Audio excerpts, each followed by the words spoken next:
Hello students, today we will cover another new topic, that is pharmacodynamics. And in the pharmacodynamics, we will study about the principles and mechanism of drug action. So let's start the video. Okay, so firstly we will go through with the introduction part, and in the introduction part we will study about that what is pharmacodynamics. In the previous chapter we had studied that what is pharmacokinetics, and in now today's presentation we will study about the pharmacodynamic. So pharmacokinetic and pharmacodynamic both are the very important scope of the pharmacology. So, pharmacodynamic is the branch in which we study about the action of drug on the body, including interaction, dose response phenomena, and mechanism of therapeutic and toxic actions. The qualitative or quantitative features of drug actions are studied under the branch of pharmacology, and that is known as pharmacodynamics. It includes the aspect of binding of the drug molecule to a definite site or a substrate which lead a response. तो अगर हम simple सी language में इसको समझने की कोशिश करें कि फार्माकोडायनामिक क्या है, तो फार्माकोडायनामिक डायनामिक का मतलब हो गया कि यहाँ पर हमारा जो ड्रग है डी, आप फार्माकोडायनामिक्स डायनामिक्स मतलब आप डी फॉर यहाँ से डी से आप रिकॉग्नाइज कर सकते हो कि ये जो डी है यहाँ पर फार्माकोडायनामिक में, डी का मतलब हो गया ड्रग। तो सबसे पहले अगर ड्रग आ रहा है तो मतलब ड्रग का बॉडी पर क्या एक्शन है, that is known as pharmacodynamic. अब ड्रग क्या एक्शन दिखाएगी, अपना आपकी बॉडी है, अगर आप सब कोई भी ड्रग अगर XYZ ड्रग को आप एडमिनिस्टर करा रहे हो अपनी बॉडी में, तो सिंपली उसके क्या क्या इफ़ेक्ट्स होंगे आपकी बॉडी पर, इन सारी स्टडीज़ को कंडक्ट करना, इन सारी स्टडीज़ को पढ़ना, ये सारी चीज़ें जो है वो आपकी फार्माकोडायनामिक में आती है। तो सिंपली अगर आप इस चीज़ को सोचें कि आपकी जो ड्रग है कोई भी, वो आप अगर खाते हैं तो उस ड्रग का एक्शन क्या होगा बॉडी पर। दो तरीके से एक्शन होंगे, या तो वो इफ़ेक्ट देगी या फिर वो साइड इफ़ेक्ट देगी, ठीक है। या आप जिस भी डिजीज़ या डिसऑर्डर के लिए उस ड्रग को खा रहे हैं, या तो वो ठीक हो जाएगी, और नहीं तो क्या होगा कि उससे रिलेटेड फिर आपको उस ड्रग के साइड इफ़ेक्ट्स हो जाएँगे, ठीक है। तो दो तरीके से, यानी कि इसके एडवर्स और आपके गुड इफ़ेक्ट और बैड इफ़ेक्ट दोनों ही आपको देखने को मिलेंगे, ठीक है। तो जो ये ड्रग है, ड्रग का क्या इफ़ेक्ट हो रहा है बॉडी पर, including receptor interaction, including dose response phenomena, including mechanism of therapeutic and toxic action, ये सारी चीज़ें जो हैं वो आपकी फार्माकोडायनामिक्स के अंदर आती हैं। यानी मैकेनिज्म हो गया आपका, इफेक्ट हो गया किसी भी मेडिकेशन का, जो कि हम पढ़ते हैं फार्माकोडायनामिक के अंदर। अब मान लीजिए कि अगर आपने कोई भी ड्रग खाई है सपोज, ठीक है, तो वो ड्रग क्या करेगी, आपके स्टमक में जाकर वो क्या होगा, जो भी ड्रग है वो उस ड्रग के साथ में मतलब रिसेप्टर के साथ बाइंड होंगी, है ना। रिसेप्टर के साथ बाइंड होकर इफेक्टर सेल पे जाएगी, इफेक्टर सेल पे क्या होगा, अपना एफिनिटी या फिर अपना एक्शन को शो करेगी। तो ये सारी चीज़ें जो एक ड्रग जो है वो आपकी बॉडी पर क्या-क्या इफ़ेक्ट दिखा रही है, वो सब जो है वो हम किसके अंदर पढ़ते हैं, फार्माकोडायनामिक्स के अंदर पढ़ते हैं। तो चलिए स्टार्ट करते हैं, हम इसमें डीपली इसको समझने की कोशिश करते हैं कि फार्माकोडायनामिक क्या है। सो आई थिंक कि आप लोगों को इंट्रोडक्शन तो समझ आ गया होगा कि फार्माकोडायनामिक में सिंपली हम जितने भी एक्शंस हैं, जितने भी इफ़ेक्ट हैं हमारे ड्रग के, कि हमारी ड्रग हमारी बॉडी के अंदर जाने के बाद में क्या-क्या एक्शन दिखाती है, वो सारी चीज़ें, वो सारी फिनोमिना हम फार्माकोडायनामिक्स के अंदर पढ़ते हैं। और इसको रिकॉग्नाइज़ करने के लिए, इसको ईज़िली याद करने के लिए आप यहाँ पर देख सकते हैं कि फार्माकोडायनामिक में डी फॉर आपका डी आ रहा है यहाँ पर आपकी इस जो वर्ड है, तो डी से आप ड्रग को याद रखें, तो ड्रग का जब ड्रग पहले आ जाएगा, दैट मीन्स कि ड्रग का क्या इफ़ेक्ट हो रहा है बॉडी पर, ठीक है ना। एंड फार्माकोकाइनेटिक को याद करने का सिंपली था कि काइनेटिक का मतलब होता है मोशन, और मोशन क्या है, मतलब आपकी ड्रग जब आपके स्टमक में जा रही है, तो वो यानी आपका जो बॉडी है वो आपके ड्रग पर क्या-क्या इफ़ेक्ट दिखाएगी। तो बॉडी तो हमेशा एडीएमई ही करती है, तो वो हम पढ़ चुके हैं ऑलरेडी हमारे पिछले चैप्टर में। सो आई होप कि आपको इंट्रोडक्शन जो है फार्माकोडायनामिक का समझ में आ गया होगा। तो चलिए फर्दर हम इसको पढ़ लेते हैं आगे कि फार्माकोडायनामिक्स में अंदर क्या-क्या चीज़ें होती हैं, और हम इसमें देखते हैं कि रिसेप्टर कैसे जो है वो बाइंड करके हमारे बॉडी के अंदर इफ़ेक्ट को दिखाता है। तो चलिए हम पढ़ लेते हैं हमारा नेक्स्ट टॉपिक, यानी कि principle of drug action. Drug action का क्या-क्या प्रिंसिपल है हमारी बॉडी के अंदर, जैसे हमने अभी बात करी थी कि जैसे यहाँ आप देख सकते हो जो आपका टॉपिक का नेम है, प्रिंसिपल ऑफ ड्रग एक्शन, यानी कि ड्रग कैसे एक्शन कर रही है आपकी बॉडी के अंदर। तो यहाँ पर कुछ आपको टर्म्स दिखाई दे रहे हैं। सबसे पहले आप देखिए इसमें लिखा हुआ है स्टिमुलेशन। स्टिमुलेशन का मतलब यानी आपको सबको पता है किसी चीज़ को स्टिमुलेट करना। तो ऐसी ड्रग जो आपकी सेल की एक्टिविटी को स्टिमुलेट करती हैं, इंक्रीज करती हैं या उनकी एफिकेसी को बढ़ाती हैं, ठीक है। आपके ऐसी जो ड्रग जो आपके सेल में क्या करती हैं, जो भी आपकी एक्टिविटीज़ हैं उनको बढ़ाएंगी, जो वो आपकी स्टिमुलेशन ड्रग के अंदर आ जाती है, स्टिमुलेटेड ड्रग हो जाती है। फॉर एग्जांपल अगर मैं बात करूँ कि अगर आप सपोज़ कि पढ़ रहे हैं, ठीक है? आपको रात में पढ़ाई करनी है और आप रात में पढ़ रहे हैं और आपको बार-बार नींद आ रही है और आपका अगले दिन एग्ज़ाम है, तो आपको क्या करना है, हर हाल में उस टॉपिक को कंप्लीट करना है, लेकिन आपको बार-बार नींद परेशान कर रही है। तो ऐसे में आप क्या करोगे, आपके घर में बोलते हैं ना मम्मी वगैरह कि आप जो है कॉफ़ी पी लो, चाय पी लो, तो आप क्या करोगे उससे आप मतलब नींद आपको नहीं आएगी। तो वो एक्चुअल में है क्या? कॉफ़ी के अंदर निकोटीन जो है आपकी, कैफ़ीन जो है आपकी, वो क्या कर रही है, वो आपकी जो कैफ़ीन है वो आपके ब्रेन में जाकर आपकी जो न्यूरॉन्स हैं, नर्व सेल्स हैं, उनको एक्टिवेट करती है। एक्टिवेट करने का मतलब स्टिमुलेट करती है, जिससे आपके जो न्यूरोट्रांसमीटर्स जो थे हार्मोनल, यानी कि जो आपके न्यूरोट्रांसमीटर जो आपको नींद करवा रहे थे, ठीक है? रिसेप्टर के साथ जुड़कर आपको एक तरीके से नींद की फीलिंग को ला रहे थे, वो वहाँ से स्टॉप हो जाती है, ठीक है ना? तो यहाँ पर न्यूरॉन्स क्या हो गए आपके, स्टिमुलेट हो गए, क्योंकि जब न्यूरॉन्स आपके डिप्रेस हो रहे थे तभी आपको क्या हो रहा था, लेथार्जिक फील हो रहा था और आपको नींद आ रही थी। तो कहने का मतलब आप यहाँ पर समझ गए कि स्टिमुलेशन ड्रग क्या हो गई, ऐसी ड्रग जो आपकी बॉडी के अंदर जाने के बाद में आपकी सेल्स को एक्टिवेट करती हैं। These are known as stimulation drug, ठीक है। नेक्स्ट हम बात कर लेते हैं डिप्रेशन। तो ये बिल्कुल उल्टा हो जाएगा स्टिमुलेशन का। स्टिमुलेशन ड्रग थी जो आपके मतलब बॉडी के अंदर जाके स्टिमुलेट कर रही थी आपकी सेल्स को। डिप्रेशन वाली जो होंगी ड्रग्स, वो क्या करती हैं, आपकी बॉडी में जाके आपको आपकी बॉडी में जाके आपकी जो बॉडी है उसकी एक्टिविटीज़ को सप्रेस कर देती हैं, डिप्रेस कर देती हैं।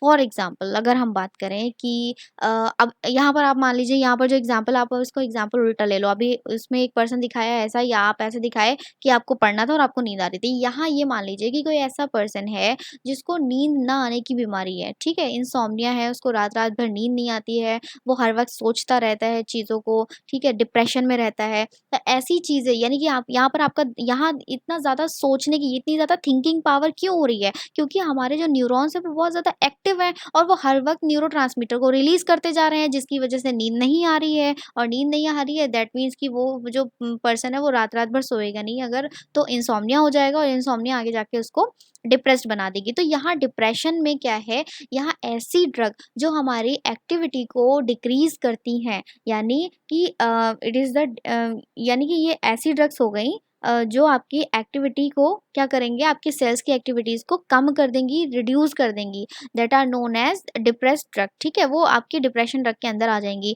फॉर एग्जांपल जैसे कि बेंजोडाइज़ेपिन की अगर हम बात करें, बेंजोडाइज़ेपिन क्या है? बेंजोडाइज़ेपिन जो होता है वो प्रेफ़र करते हैं डॉक्टर उन लोगों को जिनको नींद नहीं आती है। तो ऐसे लोगों को उनको बेंजोडाइज़ेपिन या उसके बेंजोडाइज़ेपिन के डेरिवेटिव्स दिए जाते हैं, ताकि उस पर्सन को ईज़िली नींद आ सके, ठीक है ना? या बारबिचुरेट्स भी हो गया इसमें, मॉर्फिन हो गया, मॉर्फिन भी इस तरीके से ही काम करता है। नेक्स्ट हम बात कर लेते हैं जो आ गया आपका इरिटेशन, ठीक है ना? इरिटेशन क्या कर रहा है?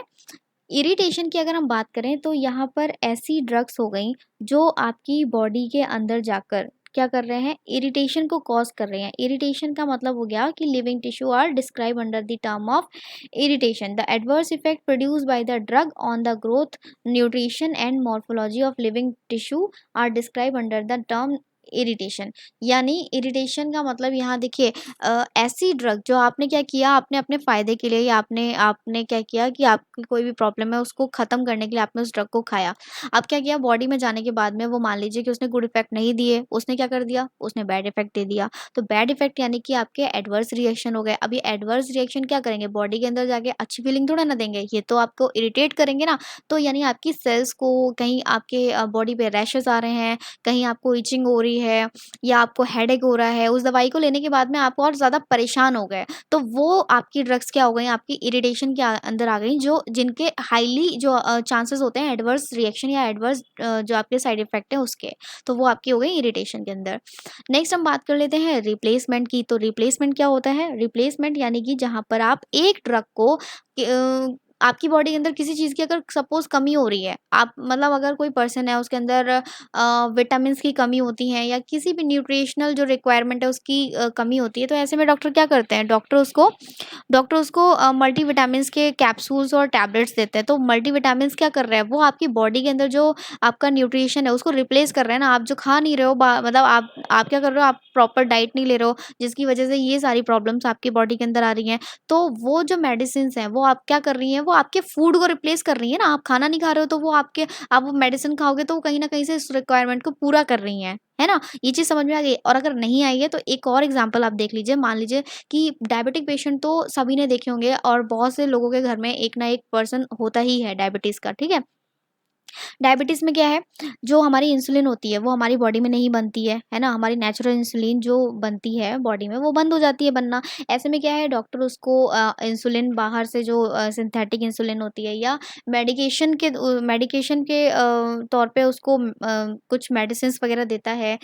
जैसे मेटफॉर्मिन का नाम हो गया या ग्लिमिप्राइड हो गई, ये सारी की सारी क्या है आपके एंटी डायबिटिक जो ड्रग्स होती हैं। तो उसमें क्या होता है कि आप इंसुलिन तो बन नहीं रहा है ना? अब आप खाना खाओगे तो आपकी बॉडी में शुगर लेवल बढ़ेगा, तो वो मेडिसिन्स क्या करती हैं, एज़ अ इंसुलिन बिल्कुल सिंथेटिक इंसुलिन की तरह वर्क करके एकदम, और क्या करती हैं आपके जो आपके शुगर है, शुगर लेवल को डाउन करती हैं। तो यहाँ पर भी तो रिप्लेस कर रहे हो ना आप, आपकी बॉडी में इंसुलिन नहीं बन रहा था, आपने वो बाहर से मेडिकेशन लिया और उस मेडिसिन ने क्या किया, उस मेडिसिन ने आपके बॉडी के अंदर सेम वही काम किया जो आपकी नॉर्मल फिजियोलॉजी जो आपकी बॉडी में करने वाली थी। तो ये क्या हो गई, ये रिप्लेसमेंट हो गई। क्लियर हो गया ना ये।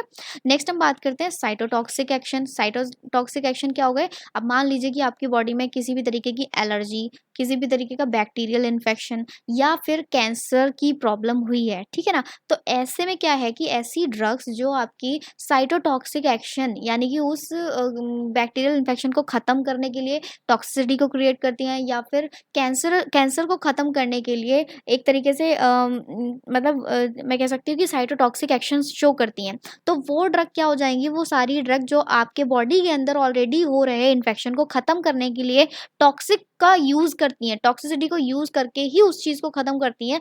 वो सारी ड्रग्स आपकी आ जाती हैं साइटोटॉक्सिक एक्शन के अंदर। फॉर एग्ज़ाम्पल अगर हम बात कर लें, पेनिसिलिन हो गया या मेबेंडाज़ोल ड्रग्स जो होती हैं वो आपकी जब मैं कहूँ कि पेट में छोटे बच्चों को जब कीड़े वग़ैरह हो जाते हैं ना, वॉर्म्स हो जाते हैं, तो उसमें दिया जाता है मेबेंडाज़ोल, एल्बेंडाज़ोल नाम भी सुने होंगे लोगों ने, बच्चों को खिलाया भी जाता है। वो किस लिए होता है? वो साइटोटॉक्सिक मतलब कि वो क्या करता है, वो उस जो आपकी स्टमक में या इंटेस्टाइन में जो वर्म होता है, उस वर्म को किल करने के लिए काम करता है ना, तो क्या हो गया, ये साइटोटॉक्सिक तो ही हो गया। आपकी बॉडी के अंदर जाके उसने कुछ ऐसा टॉक्सिक सब्सटेंस को प्रोड्यूस किया जो आपकी बॉडी के लिए हार्मफुल नहीं था, बट जो आपकी बॉडी के अंदर ऑलरेडी रह रहे होस्ट जो आपकी है ना, जो वर्म है, उसको उसके लिए वो हार्मफुल था, तो वो किल हो गया, है ना? तो इस तरीके से क्या होता है, या फिर हम क्लोरोक्विन की बात करें, तो क्लोरोक्विन क्या हो गया, वो आपके मलेरिया में यूज़ किया जाता है। देख रहे हो आप? तो ये सब जो मेडिसिन्स हैं, वो सब आपकी साइटोटॉक्सिक एक्शन के अंदर ही आती हैं। तो आपको आई होप कि ये ड्रग एक्शन समझ में आ गया होगा, ठीक है ना? तो यही सारी चीज़ें हैं कि यहाँ पर आप फार्माकोडायनामिक के अंदर पढ़ रहे हो कि ये जो ड्रग है, वो किस-किस तरीके से एक्शन करती है। तो एक्शंस आपने देख ही लिए हैं, stimulation, depression, irritation, replacement and cytotoxic action. These are ये क्या है आपके प्रिंसिपल्स हैं ड्रग एक्शन के। ओके, सो अब हम बात कर लेते हैं मैकेनिज्म ऑफ ड्रग एक्शन की। अभी हमने पढ़ लिया प्रिंसिपल क्या है ड्रग एक्शन का, अब मैकेनिज्म क्या है ड्रग एक्शन का, यानी कि ड्रग किस तरीके से एक्शन कर रही है।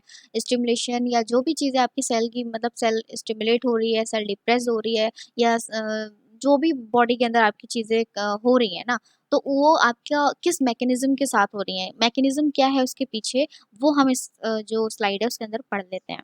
सबसे पहले आप देख रहे हो ट्रांसपोर्ट प्रोसेस। ट्रांसपोर्ट प्रोसेस के अंदर ये हो गया कि जो भी ड्रग है वो किस तरीके से ट्रांसपोर्ट हो रही है आपकी सेल के अंदर, क्योंकि जब तक वो सेल के अंदर नहीं जाएगी तब तक वो पर्टिकुलर कोई प्रोटीन नहीं बनाएगी, और प्रोटीन नहीं बनाएगी तब तक बॉडी के अंदर आपका एक्शन होगा नहीं।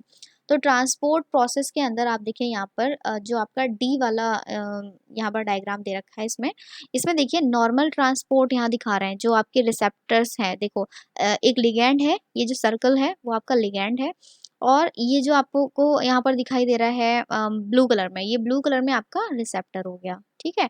अभी क्या हुआ, लिगैंड आया और जो आपके रिसेप्टर है उसके साथ बाइंड होकर उसने क्या बना दिया, रिसेप्टर और लिगैंड कॉम्प्लेक्स बना दिया, है ना। अब जैसे ही ये इसके साथ बाइंड हो जाएगा, ये रिसेप्टर आपका एक्टिवेट हो जाएगा। एक्टिवेट होने पे क्या हो जाएगा, वो एक पैसेज बना देगा। उस पैसेज के थ्रू जो आपका लिगैंड है, जो आपका ड्रग मॉलिक्यूल है, वो आपकी सेल के अंदर जो है वो क्या हो जाएगा, वो एंटर हो जाएगा। नेक्स्ट देखिए ये इनहिबिटर। इनहिबिटर क्या हो गया, मान लीजिए कि कोई भी एक ड्रग है, ठीक है, वो लिगैंड जो है वो उसके पास आया रिसेप्टर के पास, और वो ऑलरेडी ब्लॉक्ड हो रखा है, ठीक है। तो वो क्या करेगी, वो सेम पट बिल्कुल एक जैसी दिखने वाली होगी, मतलब जो ब्लॉक्ड यहाँ पर जो आपका कोई भी मॉलिक्यूल है और जो ड्रग मॉलिक्यूल है वो आपस में सिमिलर होती हैं।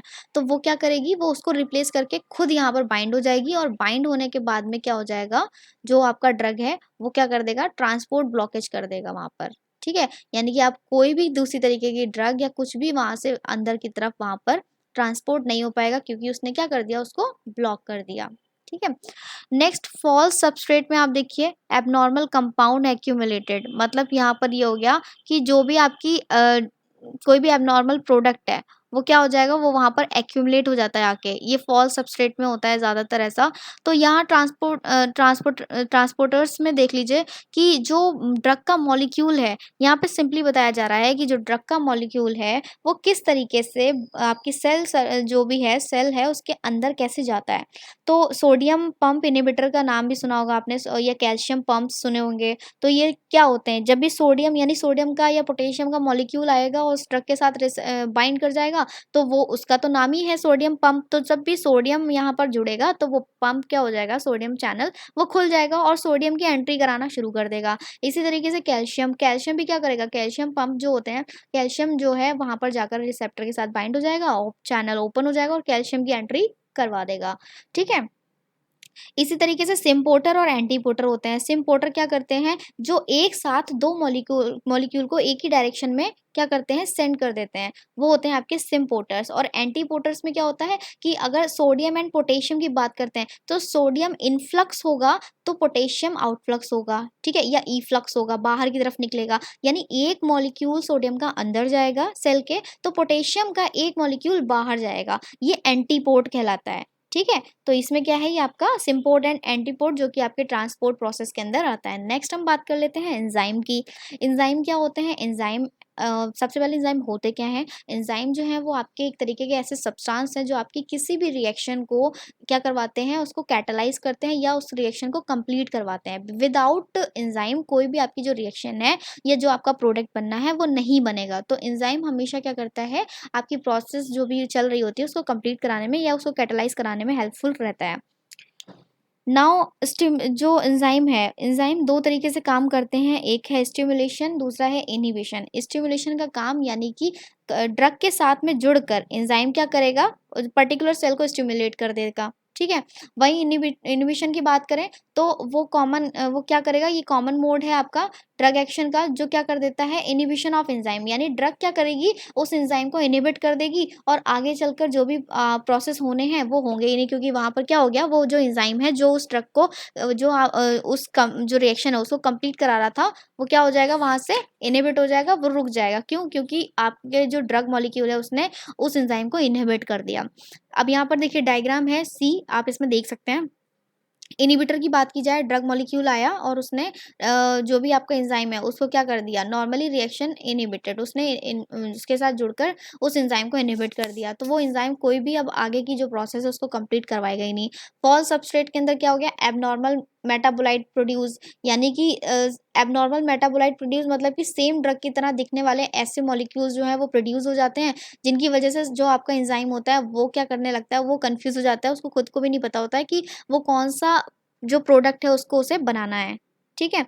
नेक्स्ट प्रोड्रग की बात की जाए तो प्रोड्रग क्या होता है, जो प्रोड्रग है, प्रोड्रग एक ऐसी ड्रग है, यानी कि आपके जो नॉर्मल जो हम ड्रग खाते हैं, ठीक है, तो वो प्रोड्रग हो जाती है जो अनचेंज फॉर्म में रहती है, हमारी बॉडी के अंदर जो अनचेंज फॉर्म में रहती है वो आपकी प्रोड्रग हो गई।